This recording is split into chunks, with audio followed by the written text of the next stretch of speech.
Hi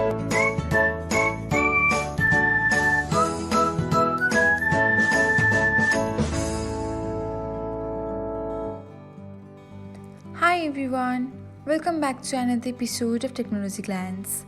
In this video, I'm going to guide you through how you can turn on notifications for new followers on Pinterest. So, let's get started.